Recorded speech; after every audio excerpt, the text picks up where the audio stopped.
And now a little story from the Appleseed. Thank you very much. I was flying from New York City to Charleston, West Virginia, which means I was on my way to Atlanta. And I'm not really a superstitious person, but in some aspects of my life, I'm very superstitious. For example, I cut my hand, and I had to go get stitches, and the doctor put 13 stitches in. And I said, Doc, you either got to put one more in, or you got to take one out.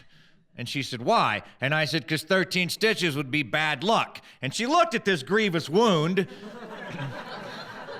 and she said, don't you think you've had the bad luck? And I said, you can't be too sure. So when I fly, I have a little ritual that I go through. I get on the plane, and I fly just enough that I get to sit in the exit row. So I get in, and I take my bag, and I put it under the seat in front of me, and then invariably the person in front of me turns around and says, your strap is in my personal zone, and so I have to pull that back. And then I get out the in-flight magazine, and I have to complete the Sudoku puzzle before the plane takes off, or I know we're all going to die. So I got on the plane, and then, of course, when you sit in the exit row, what happens is the flight attendant comes back, and they lean in, and they say, oh, it's so funny. They say, are you aware that you're sitting in the exit row? And you have to say, yes. And then they say, are you willing and able to help in the event of an emergency? And when they instituted this policy, you had to say, yes. But now you just have to respond verbally. So I generally say something like, Pop-Tarts.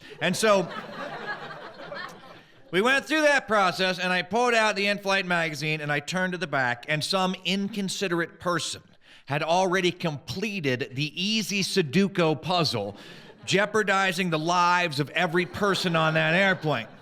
So even though we were at LaGuardia, where you have to taxi for 3.5 days, I did not complete the puzzle. So I knew we were all going to die. So I just put the magazine back, and I put my head back, and I went to sleep, because that's how I want it to happen. I don't want to be awake as we plummet 30,000 feet. I want to wake up maybe 3 feet off the ground, be like, what? And then just like. And then I heard the loudspeaker go off, and the pilot came on. You can always tell when it's the pilot, because they always start off the same way. They want you to know that a competent man or woman, doesn't matter, that a competent, responsible person who is aware that they are in charge of the lives of 300 people is piloting this plane while speaking to you. So when they come on, they always come on the loudspeaker authoritatively and reassuringly. They always start off the same way. They go, This is the pilot speaking. I just thought you might like to know that after we took off from LaGuardia, the plane that took off behind us, ha, ha, ha, he chuckled to let us know nothing was the matter. He said the plane that took off behind us saw some debris on the runway. Ha, ha, ha. We might have blown a tire. Ha, ha, ha. He said, but don't worry about it. We got lots of tires, and there's no light in the cockpit. There's no light in the cockpit indicating that we blew a tire. So just sit back and enjoy your flight. And I thought I could enjoy my flight a lot better without that information. And then I started thinking, he said that there was no light in the cockpit indicating that there was a flat tire. And I thought, does that mean that the light that indicates the flat tire is not illuminated, or that no one ever bothered to install a light to indicate a flat tire? And I thought, well, there's nothing I can do about this, so I'm just going to go back to sleep. So I leaned back, and I could see the flight attendant coming down the aisle, and she stopped in front of me. I was the only person in that exit row, and she leaned over very close, and she said, do you remember, before we took off, how you said in the event of an emergency, you would be willing and able to help? And I thought to myself, that is not what I said. What I said was Pop-Tarts. But I agreed that had, been my intention. And so she said, I said yes, and she said, were you serious? And I said, well, yeah, I guess I was. And she said, good, because we do have a flat tire, and it's on your side of the plane. And we were wondering if you would be willing to change it for us.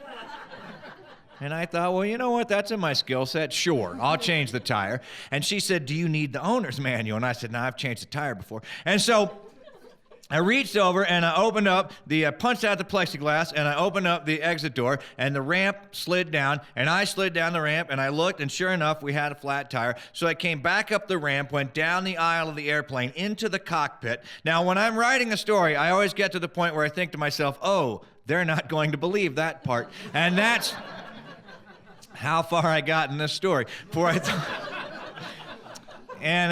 I got down on my hands and knees between the pilot and the co-pilot seat, and there's a little console there, and I gave each one of those guys their cup of coffee, and then there's a little thing with about 15 empty CD cases, $1.20 in pennies, and some empty gum wrappers. And I moved all that, flipped the carpet back, then there's a little latch you flip up, and I started to crank that latch, and that lowers the spare tire on the cable underneath the airplane. And then I went back, I got a headset, I went back down the aisle, went out the door, got on top of the airplane, walked to the back, popped the trunk, and there's jumper cables and, some umbrellas and incomplete socket set. And I got the tire iron, and you don't need the jack at 30,000 feet. And went back down the airplane, slid down the ramp, and there was the tire. Now, usually what I do when I change a flat tire is I'll put the tire iron on a lug nut and then stick it out at sort of, I don't know what degree angle that is, and then, more than 45, so we'll just go with 60. It doesn't matter. And then I stand on the end of the tire iron until it goes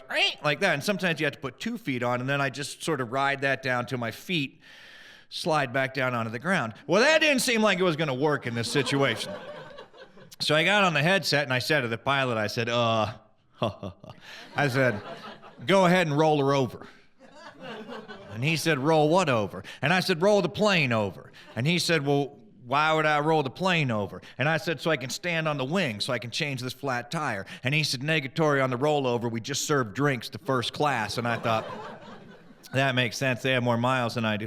And so what I ended up doing is I just had to sort of get in the wheel and press my back against this side of the wheel, put the tire iron over here, and then just reach out with my foot. Finally, I got all the lug nuts off. I put those in my pockets. I took the flat tire off, rolled that back up, put it in one of the seats, came down. Now I had to catch the spare tire that was hanging on that cord underneath the plane, and I finally grabbed hold of the cable, and it was one of those weird little jobs where there's a right-angle piece of metal with a bolt on the end that goes through the hole in the center of the wheel, and so you have to unscrew that bolt. But what I had to do was I had to bite the cord, and then I was holding the tire over my head like this with one hand trying to unscrew that bolt. And the whole time I was thinking to myself, you know what? Under adverse conditions, this would be nearly impossible. But I